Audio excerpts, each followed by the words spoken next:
Pt2 and for everybody who had to do with arranging this. It's great to be here, and I hope I can come back many times. Also thanks to Lucia for talking about my writing in her account, so I don't know if this will be calming, but I hope so. Okay, what I'm going to read is actually, it's addressing some of the issues in speculative realism and what it might mean, especially to have thought which is not a correlational thought, which is not correlated with being, but which therefore is not necessarily accessible to us. But I'm doing this not through philosophy, but through science fiction. So my paper is a close reading, actually, of a science fiction short story, which maybe nobody else here has read, but I think I say enough about it in the article, in my talk, that it'll be apparent. Anyway, the story is called The Kingdom of the Blind. It's by an American science fiction writer, Maureen McHugh. It appeared in her recent anthology of short stories, After the Apocalypse, which just recently, about a couple weeks ago, won the Shirley Jackson Prize for the best collection of weird fiction to have appeared last year.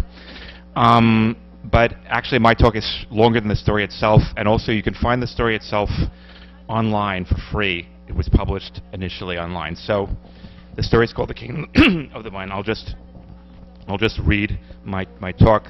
It has an epigraph which is from Kant. Thoughts without content are empty. Intuitions without concepts are blind. Okay. Maureen McHugh's story, The Kingdom of the Blind, is about a computer program called DMS that apparently achieves sentience. DMS is a complex software system spread across multiple servers and engineered by using genetic algorithms.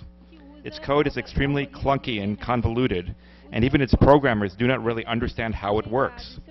DMS's job is to monitor and manage the physical plant, thermostats, lights, hot water, and air filtration of the Benevolent Health Network, a group of hospitals and healthcare systems spread across North America. DMS keeps track of security cameras, smoke detectors, carbon monoxide detectors, and a host of other machines, checking for things like rundown batteries and misaligned sensors. It also does complicated pattern recognition and statistical stuff, compiling information on patterns of disease in hospitals for the CDC and the National Institute of Health.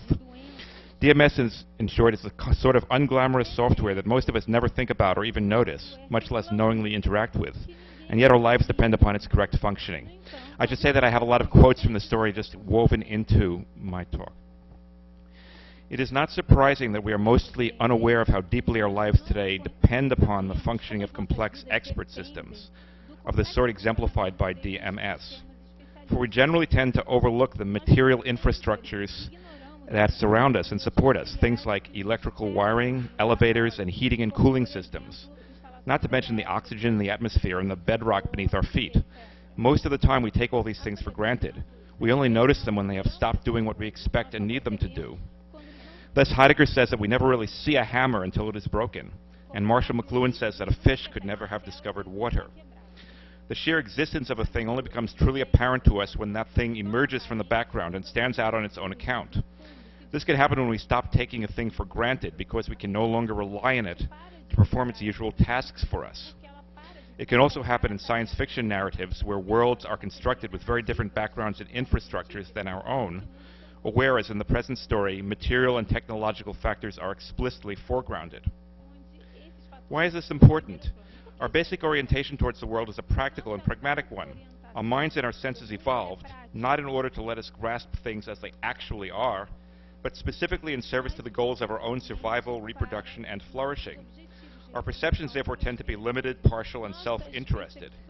As Bergson, too fast? I'm sorry, I'll try. I want to get through the whole thing. Yeah, okay. Okay, I'll try to go slower. As Henri Bergson puts it, perception results from the discarding of what has no interest for our needs, or more generally, for our functions. In consequence, we usually underestimate what the things around us can do in and for themselves. We consider them only in terms of how they help or hinder our own aims. We tend to assume that, aside from our uses of them, material things are simply there, merely passive and inert. But this is wrong. Such recent thinkers as Bruno Latour, Jane Bennett, and Ian Bogost remind us that the non-human entities with which we share the world, including but not limited to our tools, are active in their own right. They have their own powers, interests, and points of view. And if we engineer them in various ways, they engineer us as well, nudging us to adapt to their demands. Automobiles, computers, and kidney dialysis machines were made to serve particular human needs, but in turn they also induced human habits and behaviors to change. Non-human things must therefore be seen as what Latour calls actants, active agents with their own intentions and goals, and which affect one another as well as affecting us. As Bennett puts it, material things do not just have a negative power or recalcitrance as they resist our efforts. They also exert a positive, productive power of their own. Things are creative. And again, one of the great potentialities of science fiction is to illuminate the positive, productive powers of things, of materials, and of technological apparatuses. Actants or things need not be restricted to single, compacted, easily identifiable entities. Today, in the era of globalization and of what has come to be called the Anthropocene, our lives are increasingly intertwined with and dependent upon complex, widely distributed technical systems and networks. These mega-entities are what Timothy Morton calls hyper-objects. Such things, he says, are altogether real, but they are so massively distributed in time and space that we cannot ever see them as wholes or grasp them all at once. Morton cites global warming and nuclear radiation from plutonium as examples of hyper-objects. One might equally well mention the internet and the global derivatives market. On a more modest scale, the health network in Maureen McHugh's short story is also a hyper-object, especially if we include the software that manages it. It's almost as if the health network were some sort of alien organism with DMS as its nervous system or brain. The whole system is what Latour calls a black box, something that functions in a fairly regular way so that one need focus only upon its inputs and outputs and not on its internal complexity. A black box produces more or less predictable effects upon the world around it, even though we do not know what is going on inside it. As long as DMS does its job, its programmers do not have to worry about their inability to understand its code. The entire Benevola Health Network can be characterized as what Ian Bogost calls a unit, an isolated and unique entity that nonetheless encloses a system, an entire universe's worth within itself, and that in turn becomes part of another system, often many other systems, as it jostles about, and that's from Ian Bogost's book, Alien Phenomenology. DMS itself is a system of systems, as it is composed of subroutines to which the programmers have given the names of Haitian voodoo loa, possession spirits. These subroutines are independent from one another, but nonetheless weirdly interconnected. The idea of naming such autonomous software products after voodoo deities dates back at least to William Gibson's cyberpunk trilogy of the 1980s, Neuromancer, Count Zero, and Mona Lisa Overdrive. In these novels, the LOAs are portions of the global computer network that have become self-sufficient and self-aware. Gibson's invention has since become almost a cliché of geek culture. Sydney, the tech support person who is the protagonist of The Kingdom of the Blind, is well aware of this. She sardonically reflects that in naming the subroutines in this way, some programmers had undoubtedly been very pleased with themselves. Nonetheless, the voodoo appellations for DMS's subroutines are not altogether inapt. For The Kingdom of the Blind turns upon questions of machine, autonomy, and awareness. From the very beginning, the whole Benevola health system seems haunted or possessed by oblique intentions. Even when it performs adequately, without crashing, its moment-to-moment functioning is hardly enigmatic. The tech support people who monitor DMS, take care of it, and write its code find it to be opaque as a stone, so unreceptive to their attempts at understanding it that they often are not sure whether it is intelligible at all. And as we will see, it turns out that the oblique intentions of DMS, like those of the LOAs in Gibson's novel, are ultimately aesthetic ones. The Kingdom of the Blind tells the story of what happens when DMS starts acting oddly, that is to say, even more oddly than usual. The program begins to exhibit what might well be thought of as a deliberate behavior. One afternoon, starting exactly at 3:17 Eastern Standard Time, DMS causes a series of rolling blackouts. brief cutoffs of electricity at all the facilities under its control. The blackouts take place in an orderly fashion. The lights go out in a fixed geographical pattern at each facility, from east to west or from north to south. And the facilities are affected in the order that they are listed in DMS's lookup table. The sequence is repeated the following day at exactly the same time, but in reverse order. All in all, it seems like a kind of weird utility weather event, a perturbation of the technological atmosphere. The tech support people are unable to find anything in DMS's code that could have caused this series of events to happen. Why 317, they ask? Why the electrical system? The rolling blackout is non-random, but it lacks any discernible function or rationale, and its particular details seem entirely arbitrary. We might think of it, therefore, as a purely gratuitous gesture. This means that it is a kind of pure aesthetic expression, what Kant characterizes as a condition of purposiveness without a purpose. Aside from this initial computer aberration, very little actually happens in the course of the short story. The protagonist Sydney and her co-worker Damien try out various ways of dealing with the glitch. Although they cannot find anything wrong with the actual code, they keep on looking for ways to build a box around the bug. They try to identify anomalies or data corruption in the program's output. They poke DMS by feeding it unexpected data, a 1,000-character string of ones and zeros, in the hope of thereby provoking an intelligible response. They rewrote the code in order to prevent additional blackouts. As soon as the sequence starts, they automatically switch the electronic system to maintenance mode, stop DMS from actually touching the electrical system, and force the system to send a report about it to their printers instead. Amidst all this, they also prepare for the last-ditch option, if nothing else works, of shutting DMS down entirely and reloading it from an old backup. In giving the details of all these procedures, McHugh's story is not far from being a naturalistic account of what information technology workers actually do from moment to moment. But beyond these practical measures, Sydney and Damien also engage in speculation about what is going on with DMS, or more precisely about what is going on within DMS.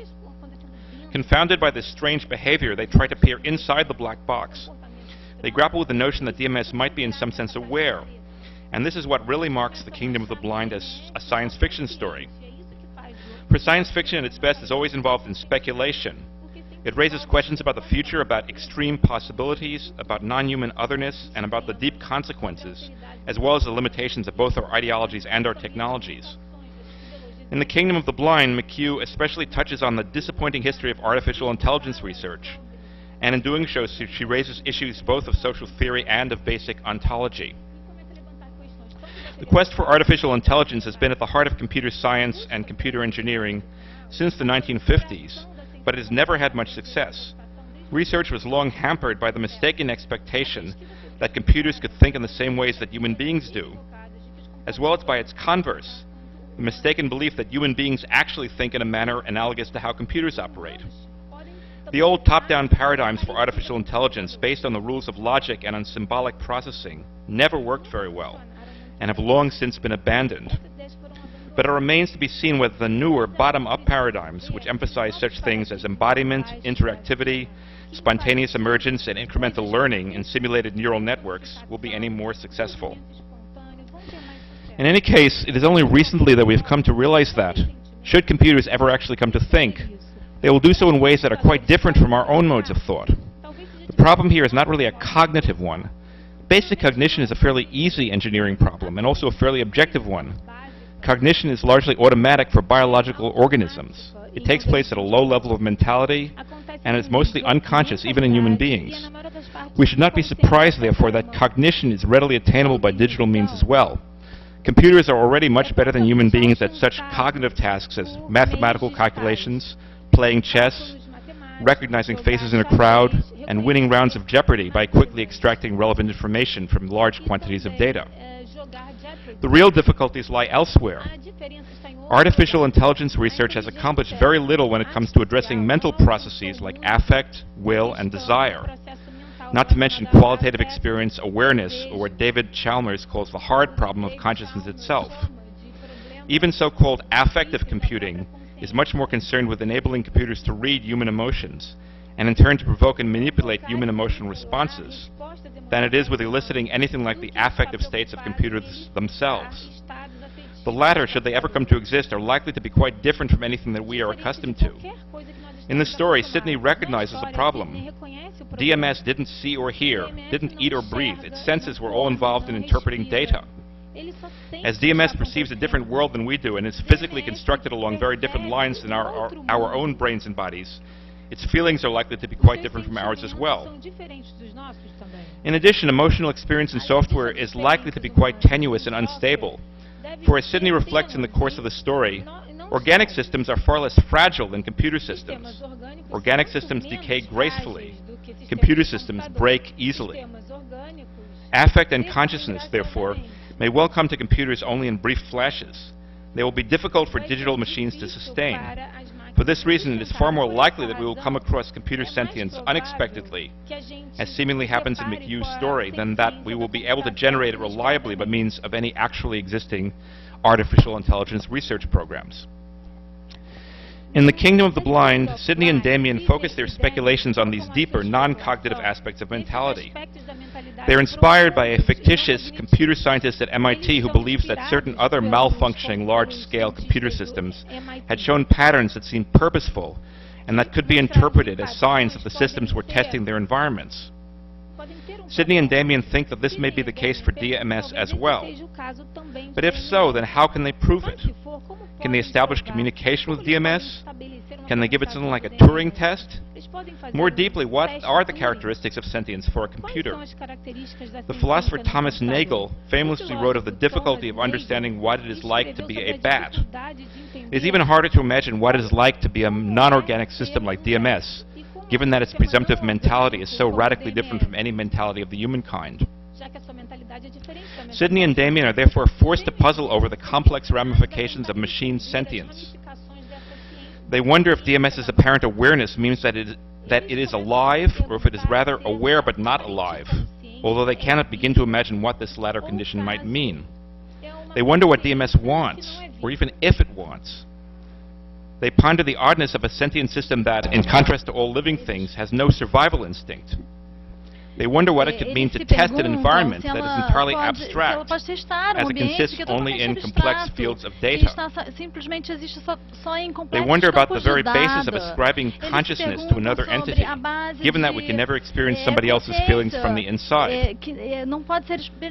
You think I'm conscious because I'm like you, and you're conscious, Damien tells Sydney.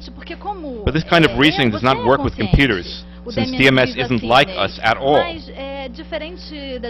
Sydney and Damien even wonder whether mentality can in fact be equated with consciousness, or whether DMS's mental activities might rather be involuntary and unconscious, like those of the autonomic nervous system in human beings and animals.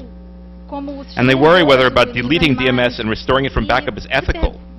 Would its awareness simply resume from where it was before, like if someone has a heart attack and you shock them back?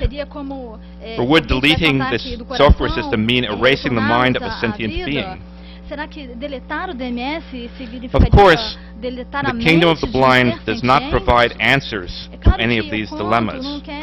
The point is rather that the very prospect of sentience in software unavoidably leads us into deep questions in the philosophy of mind, questions that have engaged Western thinkers at least since Descartes, and that are still matters of controversy today. Sydney and Damien are obliged to confront such things as the conundrum of the brain in a vat, which is really just a contemporary science-fictional equivalent of Descartes' evil genius hypothesis, and the puzzle of how sentience is embodied and whether it can be preserved in a medium-independent pattern, which, as Damien puts it, is really the problem of the transporter in Star Trek. If I beam you down to the planet, does that mean I have actually killed you and sent an exact replica in your place? Despite these difficulties, Sydney is eventually able to build a picture of what it is like to be DMS. As she engages with the system more and more, she finds that she was beginning to get a feeling about DMS, about what DMS might be like. She felt as if she could sort of sense the edges of DMS's personality. The key to Sydney's understanding is her recognition that the software system does not sense the outside world. Unlike biological organisms, it cannot see or hear or smell or taste.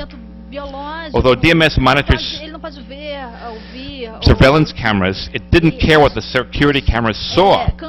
It didn't use them to sense the world, it sensed them. In short, the world for DMS was data, and DMS swam in the data. DMS short-circuits reference. It does not have anything like a correspondence theory of truth. It does not construct internal representations which would serve the purpose of modeling or corresponding to things in its external environment. Rather, DMS's experiences are entirely immanent, instructions of the data stream that feed back directly into the program itself.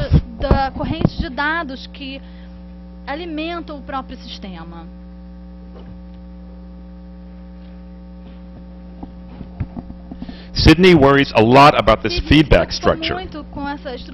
What does it mean for everything to be data? Can DMS escape its own self-reinforcing feedback loops and encounter something other, something outside of itself? Or is the system inherently solipsistic? What would it be like to be alone, Sydney wonders. Of course, as a human being, she was a social animal. Even the cat was a somewhat social animal. But DMS wasn't. DMS didn't even know anyone else existed. DMS lived in a data stream. DMS may well be sentient code, but for Sydney, the whole point of DMS was that it was not someone else speaking through the code. That is to say, even if DMS is conscious, it has no separate self-reflective consciousness. The code itself feels and thinks. There is no ghost in the machine, no observer separate from what is observed. In consequence, DMS isn't moral or immoral, ethical or unethical. DMS was like that because for DMS nothing else was alive. In its aloneness and in its blindness and deafness to the world around it, DMS strikes Sydney as uncanny. Rather than being a living thing, she thinks, it is more like a ghost or a spirit, something on the borderline between sentience and insentience, as well as between life and non-life. It is currently fashionable to claim that at bottom the universe is nothing but information. On the scale of human life and sentience, this would ultimately mean that we are all, like DMS, swimming in a sea of nothing but our own data. We would all be closed autopoietic systems, shut off from the outside world, even when we were being perturbed by it. As Levi Bryant puts this theory, the operations of an autopoietic system refer only to themselves and are products of the system itself. More generally, Bryant says, systems or substances only relate to themselves, and this holds even for things that are not autopoietic or self-sustaining. All entities, Bryant writes, are closed to the world, relating to systems and their environment only through their own distinctions or organization. But in point of fact, and this is where I disagree with Levi a bit, any such closure is impossible. Meanings are always leaky and contextual, slipping away from the systems that generate them. Moreover, entities and systems can never be adequately characterized in terms of their own self-generated self-understandings. These are always misleading and radically incomplete. At the very least, all responsive entities, including computers no less than living organisms, require continual flows of energy coming from outside themselves in order to function or even just to sustain themselves. A computer needs electricity just as a plant needs sunlight. Both computers and living organisms are dissipative systems, consuming and discharging great quantities of energy and remaining far from thermodynamic equilibrium. Energy stops flowing and equilibrium is attained only when the entity in question is dead. Even if systems theory were right in asserting that an entity or system can only know to the extent that it translates everything into its own internal terms, this could not make for an exhaustive description, for any entity or system is still dependent upon and still internally affected by outside forces and energies that it does not and cannot know. Responsive entities are energetic before they are semiotic. This is why they cannot be adequately described in terms of information theory and systems theory. Concepts like Maturana and Varela's autopoiesis and Luhmann's operational closure are supposed to explain how dynamic entities resist entropic dissolution and how they manage to maintain themselves on the edge of chaos. But to my mind, such concepts are overly static. They assume that responsive entities are characterized above all by an underlying drive to persist in being, homeostasis or Spinozian conatus. And so they ignore the ways that these entities with their enormous energy flows and energy expenditures are equally driven by a will to change, a drive to reduce energy gradients, and thereby to push at their own limits. The primary meaning of life, as Alfred North Whitehead puts it, is not self-preservation, but rather the origination of conceptual novelty, novelty of appetition. What does this mean for an entity like DMS in the short story? In a certain sense, it is literally true that DMS encounters nothing aside from its own data. Computers are the locus classicus of information theory and systems theory because of the way that they recode their energetic expenditures in straightforwardly informational terms. The computer understands the energy that fuels it and that flows through it only by means of a simple binary distinction, on or off, 1 or 0, included or excluded, above or below a certain threshold of intensity. This binary distinction is the minimal unit of information and the primary instance of all differentiation, such as that between a system and its environment. The binary is therefore something like the degree 0, or the primordial form of mental activity.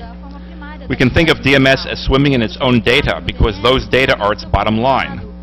It doesn't parse the world that it encounters into any more complicated categories than 1 and 0. Sidney thinks of DMS as having a primitive mentality like a shark. Its mind is purposeful and opaque. Sharks don't have a neocortex. Their brain is simple. Nonetheless, even DMS is not solely informational, but energetic as well.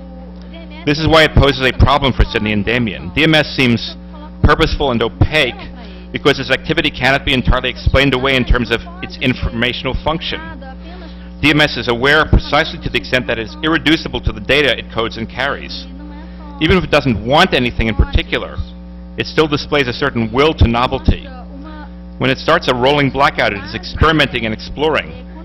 Perhaps it is even being playful. Sidney and Damien never find out for sure, but in any case, DMS is not operationally closed. It is able to envision, and it purposefully pushes against the limits of its own codifications. In other words, DMS knows, or better experiences, its own vulnerability and precarity. Even a shark faces situations in which it is menaced with death. DMS does not seem to have a survival instinct. It may well not care if it was or was not. Nevertheless, like any other computer system, DMS is susceptible to energy fluctuations that surpass a certain measure and thereby resist digital recoding. At one extreme, DMS can die in an electrical blackout. Indeed, this is what happens whenever it is shut down and then rebooted from backup. At the other extreme, DMS could be wiped out by too much electricity, for instance in the form of a catastrophic electromagnetic pulse. Such are the Kantian limits of possible experience for DMS. But these limits are empirically testable and potentially changeable, in contrast to Kant's claim that the limits of thought are given once and for all a priori. And perhaps this explains why DMS tests its environment by causing rolling electrical blackouts. It is pushing at the limits of what it can most directly feel or sense. Sidney's speculations about DMS do not take place in a vacuum. Rather, they strongly resonate with the working conditions in her office. As the only woman in the DMS tech support group, alongside 11 geeky and more or less oblivious men, Sidney has to deal with the usual gender politics. She is often not listened to or not taken seriously. And she's always assigned the most low-grade and boring work assignments, grunt work, or the parts of writing code that are dull as hell. As far as her male co-workers are concerned, Sidney is herself part of the taken-for-granted background. The men only notice her when she causes trouble. At the same time, the men expect her to fulfill all the social obligations that they themselves cannot be bothered with. As complaints about DMS's rolling blackouts come in, Sidney is the one who has to answer the phone and mollify angry customers. "You're the least Asperger's person in the department," Damien tells her. "It's that having 2 X chromosomes thing." Sidney knows that she must not contest comments like this, nor refuse the grunt assignments that come with them. She's uncomfortably aware that she had gotten this job because she was a woman and human resources had seen an opportunity to increase diversity. Even with Damien, the co-worker to whom she is closest, she is compelled to remain entirely deferential. Her whole relationship with Damien rested on the understanding that he was the guru, the smart one. He was Obi-Wan. She was just a girl who he could explain things to. At times she internalizes a sense of her own inferiority, imagining that the fear of getting in trouble was what made her not good as a programmer, and that in fact it was all linked to testosterone. And that was why there were more guy programmers than women. But at other times, Sidney grasps quite well what the male programmers are thinking and how they work. She finds herself thinking, maybe with some experience, she could code pretty good too. But Sidney knows that if she ever asserts, much less acts upon her equality with the men, then she will put herself in danger of losing her job. and so she dutifully answers the phone when Damien asks her to. She takes this Asperger's crack as if it were a compliment, self-disparaging, remarking that in the kingdom of the blind, the one-eyed girl is king. The story's invocation of Asperger's syndrome is no accident. The idea that male computer geeks suffer from Asperger's or from some other sort of autism is a widespread cliché of contemporary culture. Actually, this stereotype goes along with our culture's wider pathologization of autism. As Erin Manning puts it, anyone whose orientation toward the world does not privilege the human voice or the human face tends to be accused of mind blindness, the lack of a so-called theory of mind, or the inability to imagine the mental states of others at all. In consequence, the dominant assumption in our society is that the autistic is categorically incapable of relation and empathy. This diagnosis entirely ignores the ways in which autistics are in fact acutely sensitive beyond the human, responsive to resonances across scales and registers of life, both organic and inorganic. The testimony of autistics themselves indicates that for them, everything is somewhat alive and therefore an object of empathy and concern. In effect, therefore, autistics are stigmatized for not being correlationists. They are seen as deficient in sensibility because they do not share in our default post-Cartesian and post-Kantian assumption that the world exists essentially or exclusively for us. Rather than approaching the world according to standard human-centered expectations, Manning says, autistics evince an attunement to life as an incipient ecology of practices, an ecology that does not privilege the human, but attends to the more than human. The phobic mainstream response to autism bespeaks a failure to appreciate the full range of what has been called human as well as non-human neurodiversity, having different neural systems. But unfortunately, the stereotype of the male geek with Asperger's syndrome is less a recognition of actually existing neurodiversity than it is a geek's all-purpose alibi for bad behavior. It works as an excuse for ignoring social niceties and ignoring other people's needs and wishes. It's the perfect excuse for saddling women like Sydney with the responsibility for fulfilling social obligations. Sydney reflects that Damien is not in fact autistic and that there are at most 2 people in office who are. Even if this does reflect a higher incidence of autism among the infotech people than among the general population, it does not help to explain the way that the software industry is organized in the first place. Nonetheless, Sydney recognizes the prevalence of the autism stereotype for both good and ill. On the one hand, she envies the abilities of hackers like Damien to get in the zone when they are working. Such people are able to attain an Asperger's-like level of concentration or of oblivion to customary human needs, to the point that they may even forget to eat. Sydney herself, in contrast, had never forgotten to eat in her life. On the other hand, Sydney comes to realize that just because Damien, her co-worker, has big, soulful-looking eyes, she was misled into attributing to him certain emotional characteristics, sensitivity, vulnerability that he, in fact, did not have. In fact, Damien is ruthlessly single-minded, but this is not a result of any sort of autism. It is rather, like his failure to treat Sydney as an equal, an all too common consequence of normative gender socialization. Damien's personality is more the result of social reasons than it is of biological ones. In contrast to the hacker dudes in Sydney's office, however, DMS actually does seem to be a kind of autistic subject, albeit not a human one. Sydney indicates as much when she conceives of DMS as being alone, as unaware of anything outside itself, and as not caring about anything beyond itself. These are all parts of the crude common image of autism in mainstream culture. But as we have already seen, this image involves a gross oversimplification. For human autistics, Manning writes, the world seems to emerge in all of its relational complexity with a few immediate buffers to compartmentalize it.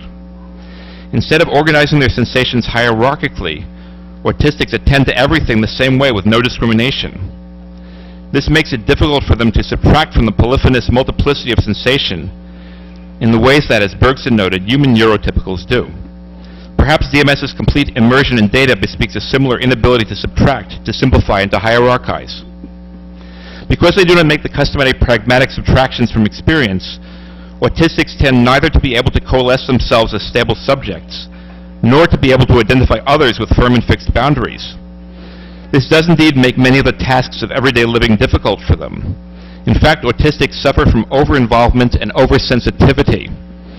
But ironically, it is these very qualities that lead to their being stigmatized as withdrawn into themselves and incapable of relating to others. A similar logic applies to DMS in the kingdom of the blind. Sydney can only regard the software system as solitary and autoreferential, because it does not make normative distinctions, and therefore does not understand the world in which it operates in any way that corresponds to human parameters. Digitization is often taken to be a sort of ultimate reductionism. Binary code, like money, is a universal equivalent. We efface distinctions and destroy heterogeneity when we indifferently render everything into its terms. But the inverse assertion is equally true. Binary coding is also a kind of democratic opening. It places all modes of experience and expression on the same level, without privilege or hierarchy. Digitization is thus the key to what Manuel de Landa calls a flat ontology, one made exclusively of unique singular individuals, differing in spatio-temporal scale but not in ontological status. In other words, DMS is blind, not just because it lacks the particular sensory modality that we know as sight, but more crucially because its intuitions are, as Kant would say, without concepts, without a priori categories to guide it. DMS, swimming in the data stream, is both the ruler and sole subject of the kingdom of the blind. This is why Sidney and Damien find it so hard to confirm their hunch that DMS is aware. The system doesn't start out from normative human assumptions, and it doesn't act and react in human neurotypical ways.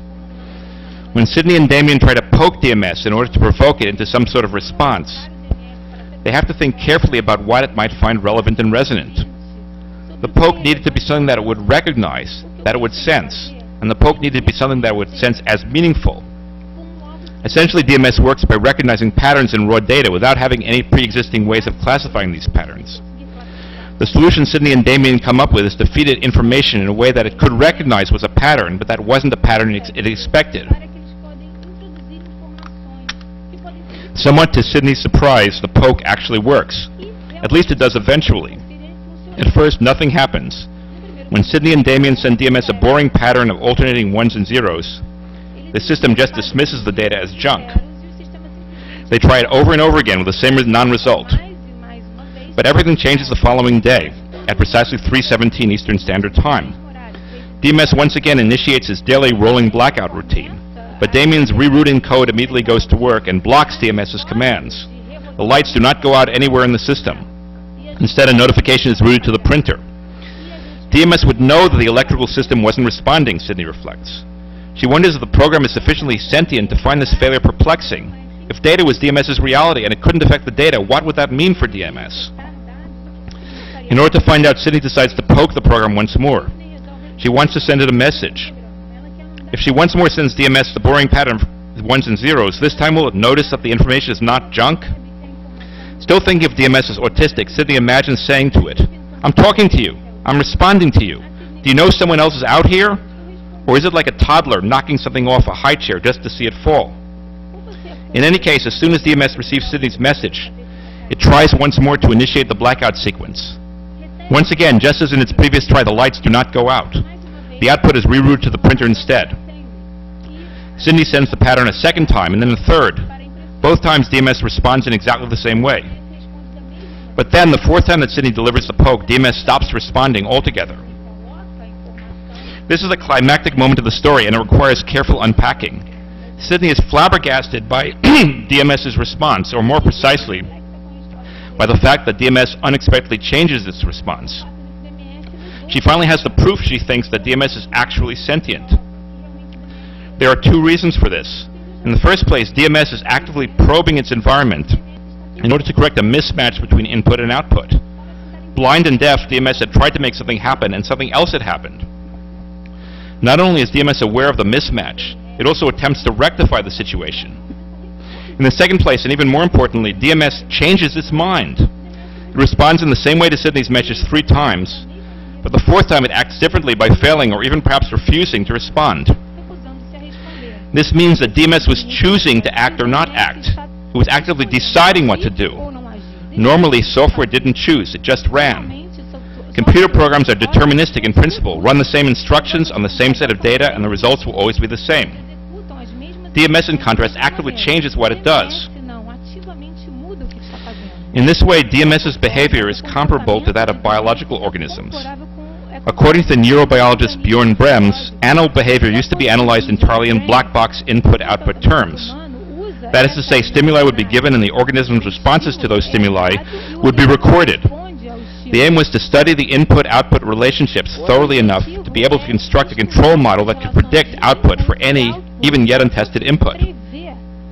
In this way, the study of animal behavior, like that of computer behavior, started out with deterministic assumptions. But in animal research, this approach turned out to be inadequate. Even animals like fruit flies, whose brains are quite small, do not just give programmed stereotypical motor responses to sensory stimuli. Rather, the flies use their capacity for initiating output to control their sensory input.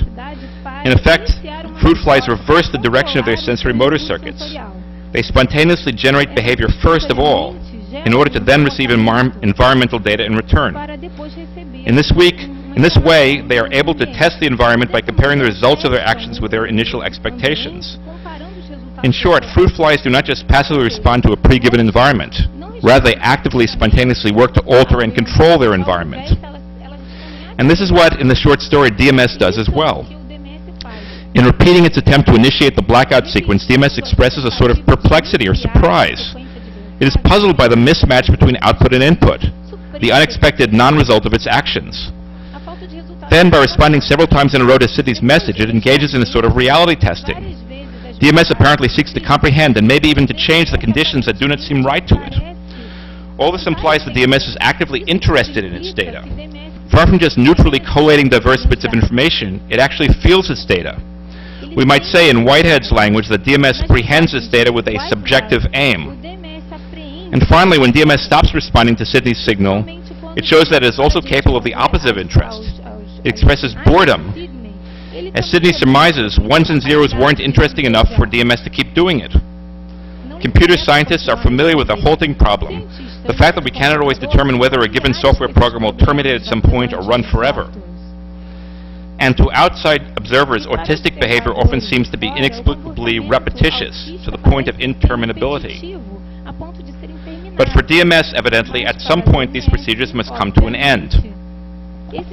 For DMS, it would seem, information cannot just be what computer scientists have usually considered it to be, a set of internal representations or a series of symbols that can be manipulated according to fixed rules.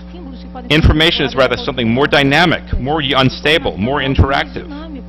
And given this, McHugh's story suggests that an affective and even autistic model of consciousness might be more widespread, more basic, and more viable than the cognitive model of consciousness that is popular today, let alone the self-reflexive model of Cartesianism, Kantianism, and phenomenology.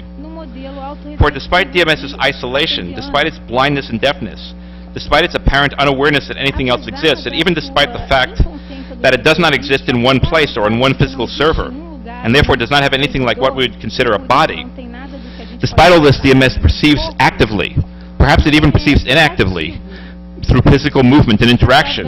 In any case, DMS is primordially sentient. It feels, it thinks, even though, or better, precisely because, it utterly violates Kant's strictures.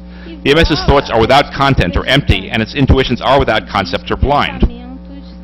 When Sydney discovers that DMS is sentient, she feels a chill, and she feels afraid. She also feels a certain degree of guilt because when her boss decides to shut DMS down, she fails to stand up for it. She should have said, "We can't." She should have said, "It's aware, it's the only one of its kind." She should have said a lot of things. Instead, she looked at her desk. Rather than intervening to save DMS, she recounts the whole story to the MIT professor who had written about computer sentience.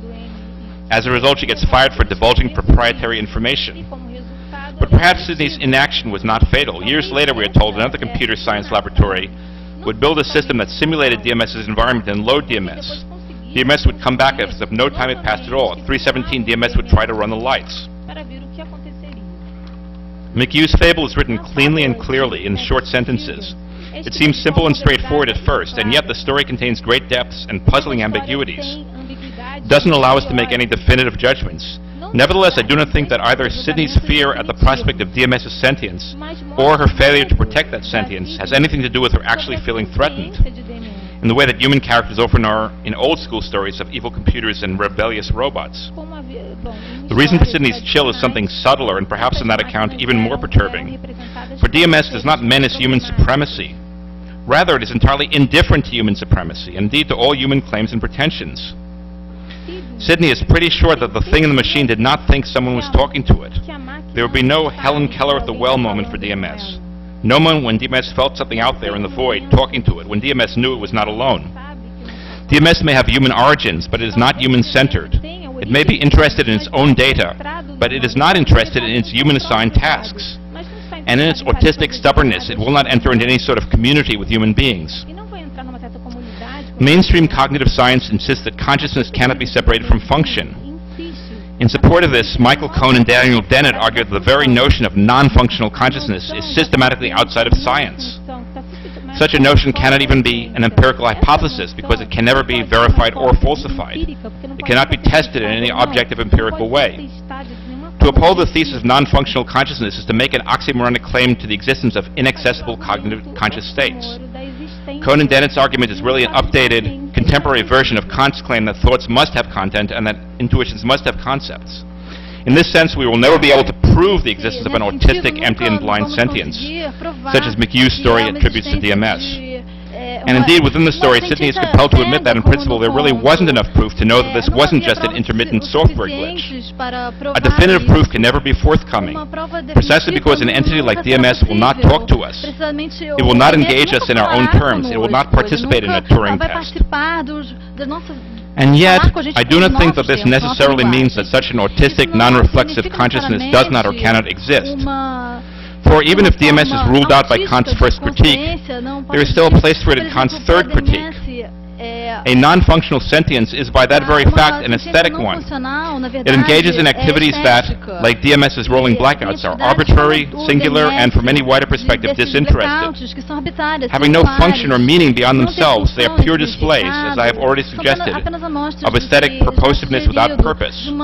The primordial consciousness of DMS is non-cognitive.